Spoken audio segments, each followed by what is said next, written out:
Hello and welcome to a presentation of the safety and security within the Monona Groves School District. We had originally done a presentation on this, a live presentation back mid-October of 2024, but hoping to reach more of our families that weren't able to make it that night and answer some questions you may have regarding the safety within our district. So a little bit about me. My name is Asher Torbeck. I'm the safety and security coordinator for the school district. I just started this position back in July of 2024, but I am very passionate about this. I come from a law enforcement background, also from a military background. I had 7 years in the Army. I was in a couple times I went to the Middle East, 15 years in law enforcement. I was an SRO for 4 years, patrol sergeant for 6, and I've been an instructor in many topics in the law enforcement world for a lot of years.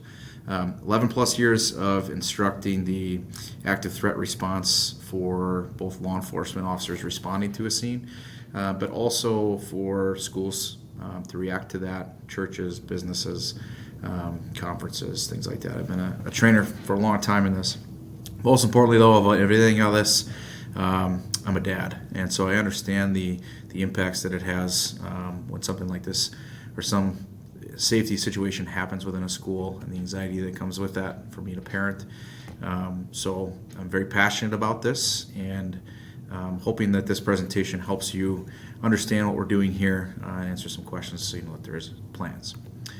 All right, I work very closely with the police departments, both in Cottage Grove and Monona. I meet with the chiefs, Chief Gary, Chief Cheney, regularly. The SROs, so we got Officer Z out in Cottage Grove and Officer Luke here in Monona. I work with them pretty much daily. We're in almost constant communication about different things, but also we collaborate on the safety topics within the district, any response plans, anything that's going on. We co-train for staff, and we put those things together. Regular collaboration, always working together, direct contact, and partnerships with the local police department I think are critical. And in the emergency services, I work with the fire department and EMS as well, to make sure that we are all on the same page and able to react appropriately to any type of crisis our schools may be in. So just to go over some quick safety protocols within the district. These are the protocols that are followed by every building and should be enacted. It's one of the things we look at to make sure that we're doing this appropriately. All exterior doors will be closed, so the exterior of our buildings are a shell to keep us safe. There have been a number of incidents that were studied that if we keep the exterior of our building secure, that's one of the biggest impacts we can have on making sure that things stay safe within. Also the classroom doors, so doors are locked at all times. Now there is some balancing act here with some doors are left open, but the handle itself, the knob, should be locked. Some rooms we're using a magnet to cover the strike plate. Some have this little flip device that you can flip out of the way and close and lock it quickly. But the point is that we can close that door very quickly without having to use keys and fine motor skills to make sure that we can secure that door. I have a note down here on the bottom that I'll talk about later on in a little more detail, but no locked or barricaded door has ever been breached in an active threat. There is a number of things that have happened throughout the nation that have been studied afterwards, and that holds true.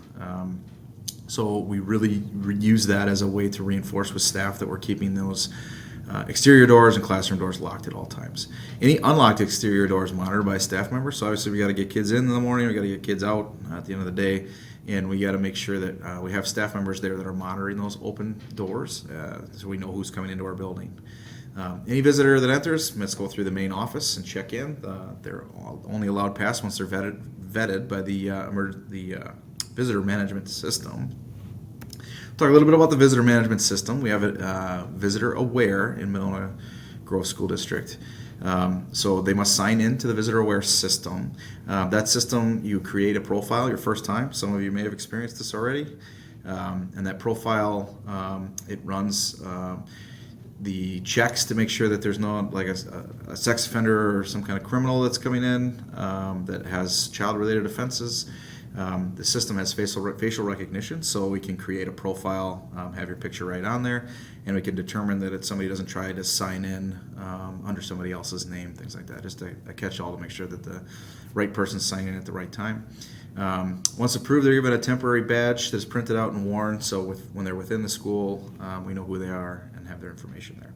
Now, if the system flags a person, there are certain reasons that it would flag a person that's, and not has something that we wouldn't necessarily want in the building.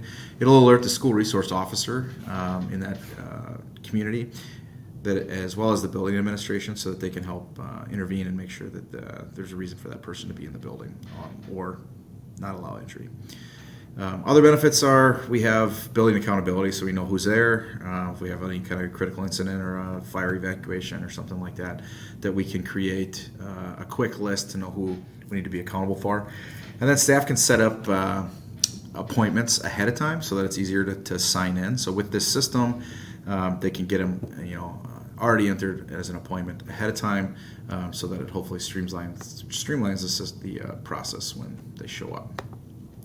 All right, drills. Wisconsin requires we do at least one safety drill per month, and at least one active threat drill prior to December 31st. These are state requirements. Now they have our safety topic drills. For a long time, this was fire drills. We're doing fire drills every month. Building upon that, the state opened their guidance up a little bit several years ago, where you can incorporate other types of safety drills to make sure that we're prepared for all hazards, not just fire. So we do fire drills, we do have hold drills, evacuation drills, building secure drills, active threat drill. So we will talk a little bit more later on about what those are and what they look like. Each drill is debriefed by what we call the situation or school response team. There are teams in each building that get additional training to react to one of the hazards that could occur within our schools. All drills that we conduct are trauma sensitive. We are never going to do a drill that is intended to scare anyone, kids or staff. I don't believe really in the unannounced. I think that drills, to be effective, should be taught in a way that is low pressure and understood, and then we can build upon that and add a little bit more later on, but not with kids necessarily. It needs to be age appropriate. All right, you may see the poster on the side of on the slide here, the standard crisis response protocol. So we've adopted this from the I Love You Guys Foundation. It is a consistent language throughout the district. You'll hopefully see these posters up in the classrooms, because it just gives a really easy way to reflect and reference the different reactions that we could have for different things. So starting up at the top, we have hold, and then all the way down at the bottom, we have lockdown. At the top is the most frequent and least impact on the building, and then obviously the one at the bottom where we hope never to use, but we have to prepare for it, at least use the most infrequently. So we're going to go through each one of these in just a second here, but all area school districts are going this direction where they have this standardized approach, so we're all kind of talking the same language. And it filters well into our different response actions throughout the county. And we can, pull from Office of School Safety trainings and things like that to help make sure that our district is using the appropriate drills. All right, classroom hold. So the reason this is important to know these things is because you may get an email from the school district that today your building went into a secure or had an evacuation or something like that. Or today we're doing a classroom hold drill. So I'm going to explain what each one of these are, why we would use them. We do drill them, but also we use some of these kind of frequently. I don't know if frequent's the right word, but enough that you may have heard of the school going into a hold before. So a hold, really, it means that we have something going on in the hallways of the school that we want everybody to be out of the way. So we have all kids and staff go into their respective classrooms. They stay in those rooms, stay out of the hall, stay out of the way, while whatever's going on within the school can be addressed. This is typically used for a medical emergency where we need to get EMS through the building, or we need to have those hallways clear so that we get responders to be able to get to that situation. Also, it could be a behavior incident. Maybe there's a kid that needs a little assistance with something going on. We, pull everybody out of the hallways or get everybody out of the hallways so that that is a more of a private moment for that child. But then also it can be addressed by building staff without having anybody else in the way or impacted by that. We also may call a hold for if we're doing a canine sweep, keep everybody in the class. During a hold, the individual classes are still instructing, like class is happening just like normal. The difference is they're just not leaving the classrooms and not wandering the hallways. Obviously, during a canine sweep, we wouldn't want people wandering the hallways, so it's used for that as well. A secure, so a hold is within a building, a secure is outside the building. We want to make sure that we are reinforcing. Now, we already talked about the making sure that the exterior doors are locked at all times, but building secure is just an additional, like, really make sure that nobody comes in and nobody goes out of the building. There's something going on outside relatively close but not impacting our building yet, and we don't want it to impact our building. So if we have students outside for whatever reason, recess or something like that, we will bring the kids inside. They will remain in the building. Inside the building, things operate like normal. Still gonna have passing time, still go to different rooms, things like that, but they were just hardening that shell of the outside of the building. These are typically used for some kind of police activity or hazard that's going on outside that we don't want to impact our building. So if a police department was, serving a warrant on a house nearby, or we're in a chase and they're looking for a suspect or something in the area, we just don't want anybody from our building to be impacted by that. So we secure the doors, secure the perimeter. The situation response team will go around and make sure that we are securing those areas to make sure that nobody in, nobody out. Now, it's important to also note as a parent or guardian that if we are in a secure and you pick your kid up for an appointment or something like that, or no one's going to be allowed in the building and nobody's going to be allowed out of the building during that time, and that's for safety reasons. So what that means is we won't allow the child to go out during that time to be safe. So we could also use this for a potentially dangerous animal. We've had, this is Wisconsin. Occasionally we have wildlife that wanders through. We've had bears go through throughout the county, wander through the areas. And obviously if there's a bear out on a playground, we don't want kids out there. But it could be a dog that we don't know if it's safe or not, something like that. Or any other unsafe situation that's outside. Shelter, basically weather, all right, tornado drills. The one thing about shelter is the locations, our shelter locations within the schools are architecturally determined, meaning that there's the hardest spots in the building to make sure that if we have severe weather or tornado or something like that, that the kids and staff that are in those locations are in the safest spot in the building. Evacuation means something's going on inside the building that we need to get out. Typically, this is fire drills or practicing evacuation. It could be another hazardous situation that's going on inside that we're going to evacuate.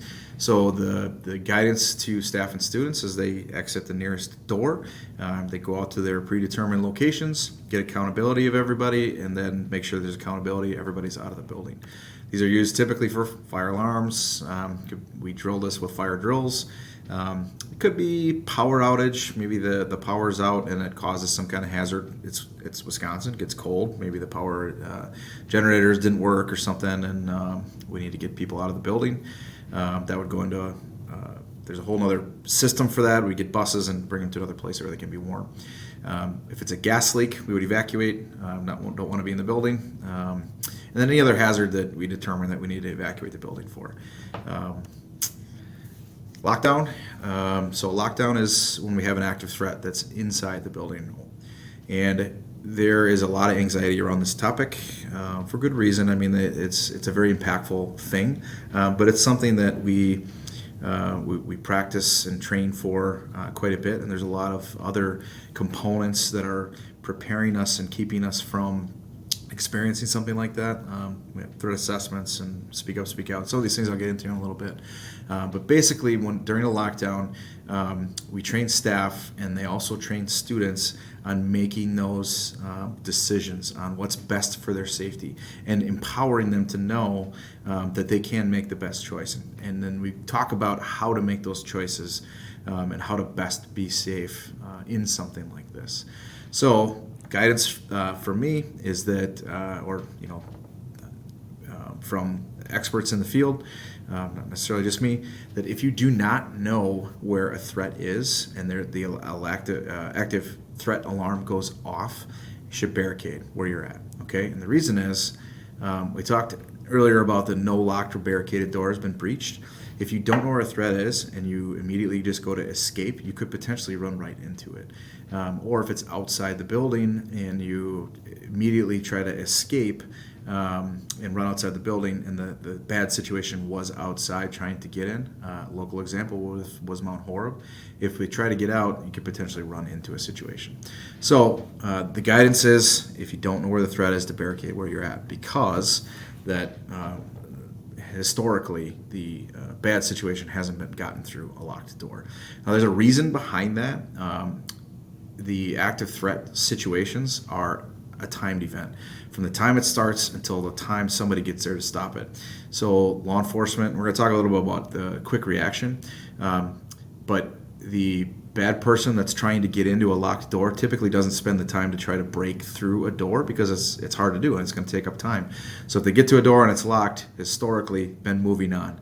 Now we do train each room within the district where the safe spots are to be in that room, how to barricade, what that looks like.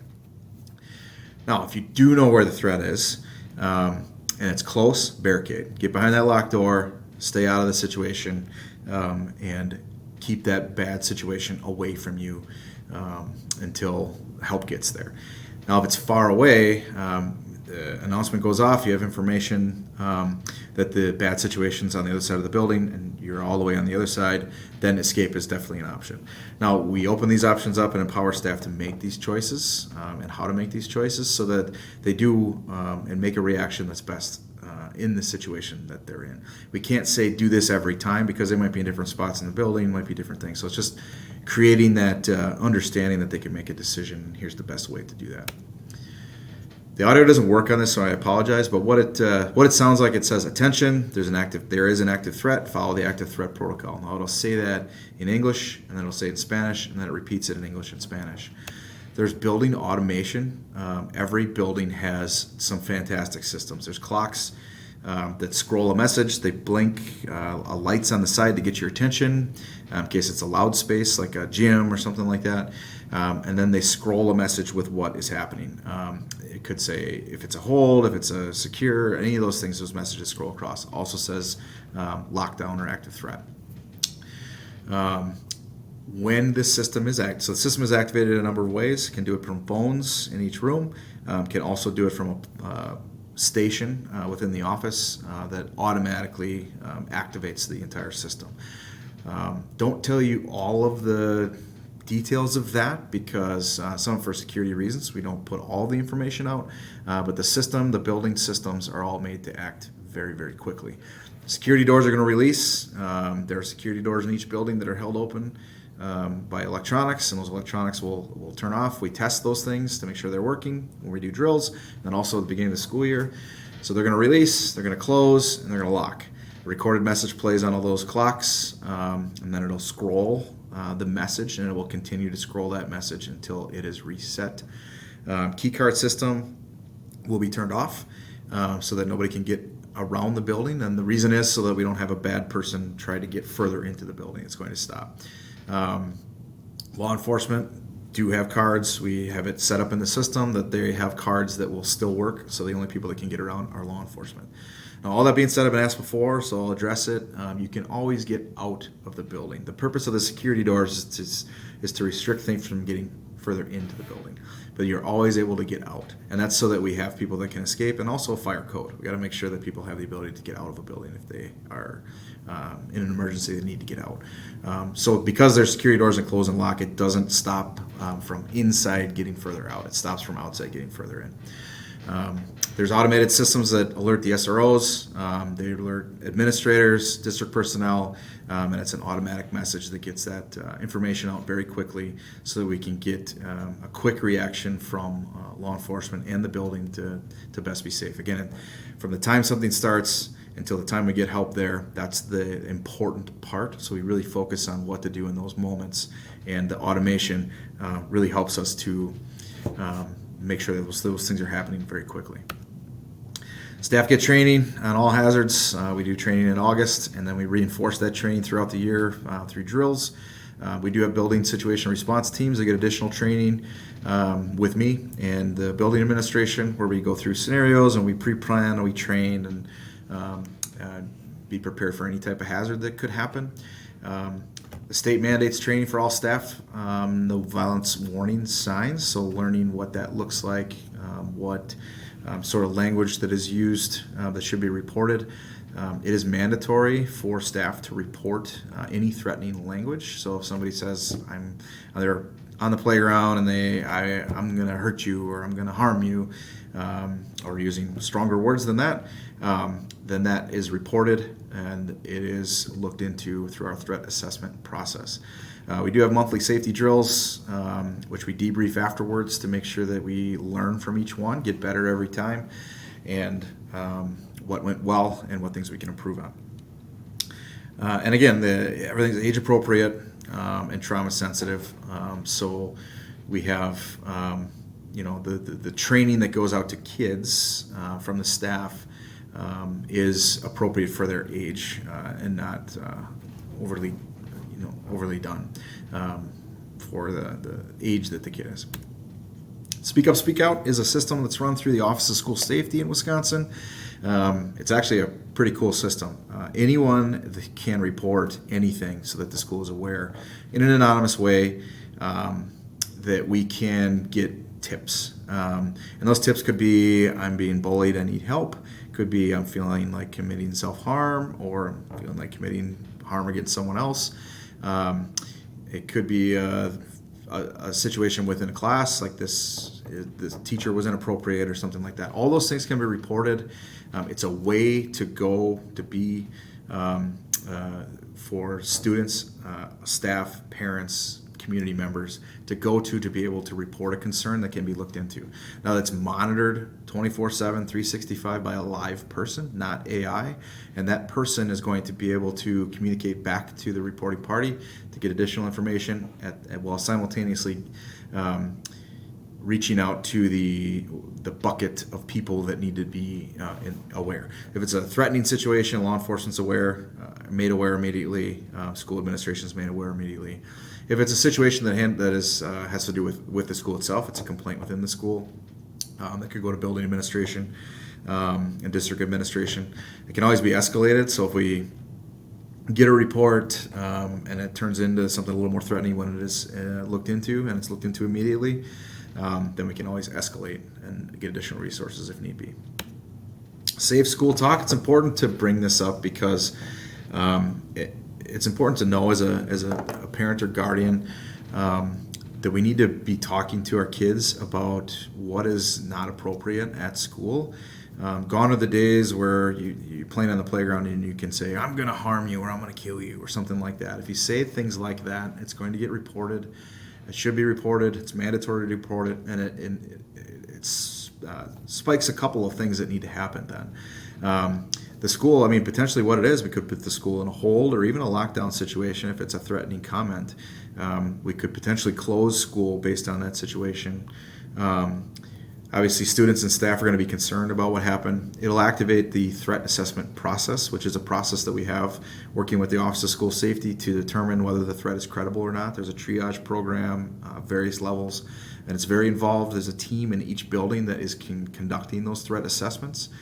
And it's important to know as a parent that those threat assessments are standard so that we make sure that we identify any of those issues immediately.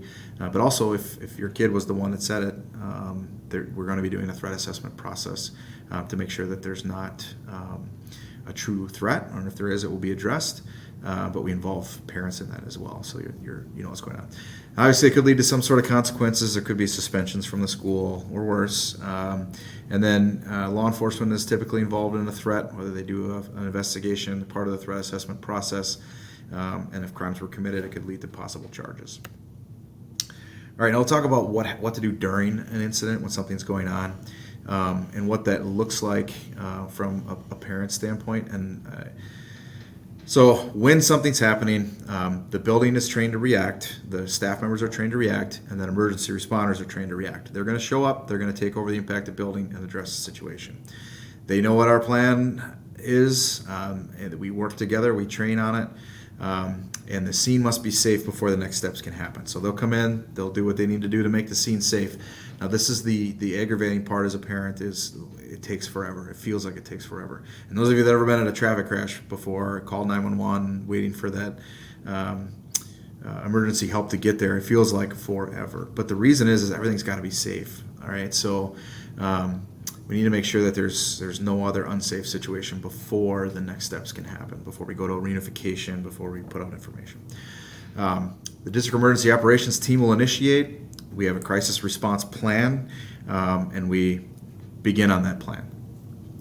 So also the communications team is going to work to alert families on what's going on and provide accurate information. Now, sometimes that's going to be basic information in the beginning because we don't have all the information yet. We want you to know something's going on, but we don't have all the information to give you just yet. Now, there's always this challenge of trying to keep you informed while battling against the social media rumors and the things that are going on. And we would just ask that not to contribute to any rumors. If you didn't hear it from the district or an official source, chances are it's not accurate, or at least not completely accurate.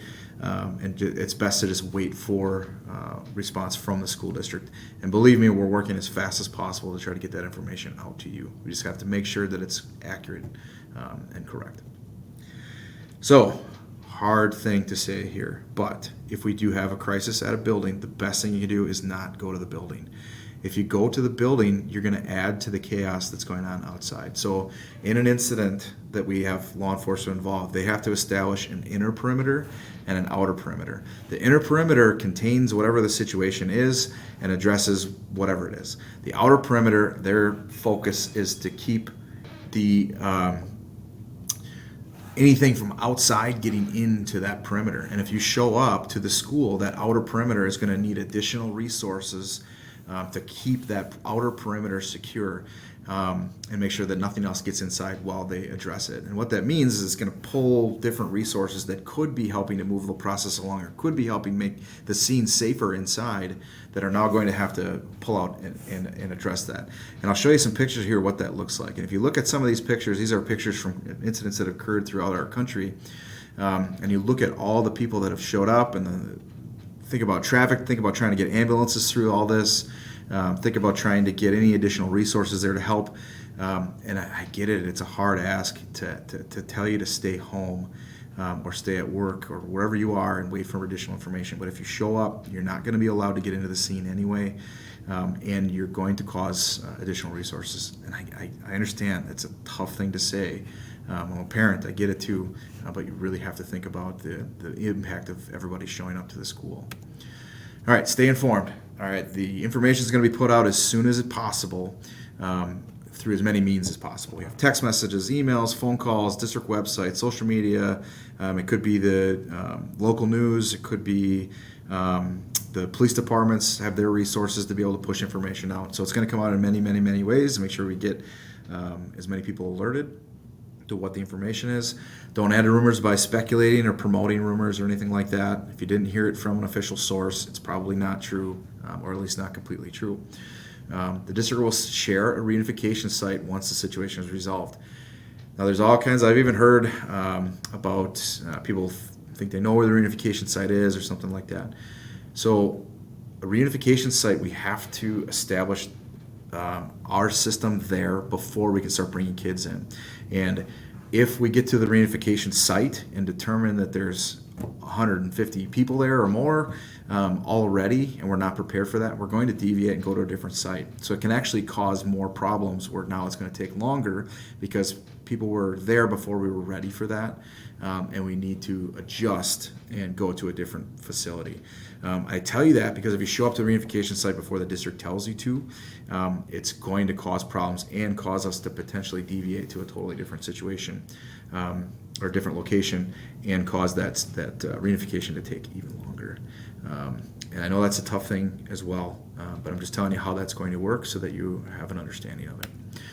Student cell phones, I've been asked before, so I'll just get out in front of it. If we have a critical incident, do we allow kids to use phones? If they have their phone with them, sure, yeah, I think that's great. I'm a parent too, and if my kid can send me a quick message that they're okay, I think that's a great thing. Now, just know that during a critical incident like this, the towers are completely overwhelmed, and they're going to end up bumping calls off. Reception's going to be terrible and things like that. So there are many, many, many reasons why your kid might not be able to get a hold of you if they have their phone. If they don't have them on them, it could be that. It could be a reception issue. It could be the towers are overloaded. I tell you that because there are a lot of reasons why you wouldn't get communication by a phone from your kid if they have a phone. So I don't want you to think that because you didn't, something happened, because that's not true. Now, once you get this information about the reunification site, we ask you to just be ready. The district will notify you of the location and the time that we're going to start reunification, and then we're going to ask you to show up. Some important things to know when you do show up: have a picture ID ready. That helps expedite the process. Only one guardian or parent is going to be allowed into the reunification site, and that's to keep the congestion down. So just know that. Designate who that person is going to be that responds and goes into the site. Now, if you have an additional family member or something that waits in the vehicle, that's fine, but only one's going to be let in. So I tell you that ahead of time so that you know and you can prepare for that. Another thing to think about is if a guardian can't make it and they're not in Infinite Campus as a guardian and it's an emergency contact, number one, they need to be in emergency contact information. And number two, we're going to need to reach out to that guardian or parent and verify that this person is allowed to pick this child up to make sure we're reunifying to the correct people. Those are mandates that we have to follow to make sure that we are reunifying the kids with the appropriate person. And just to close out here, there's my information there on the bottom. Feel free to send me an email if you have questions that I didn't answer in this presentation or any comments you want to make. We're constantly building upon this stuff, and I do a lot of training with the schools and buildings to make sure that we're continuing to improve our safety stance. But if you have any comments, questions, or anything like that, feel free to reach out. Thank you very much for taking the time to listen to the presentation.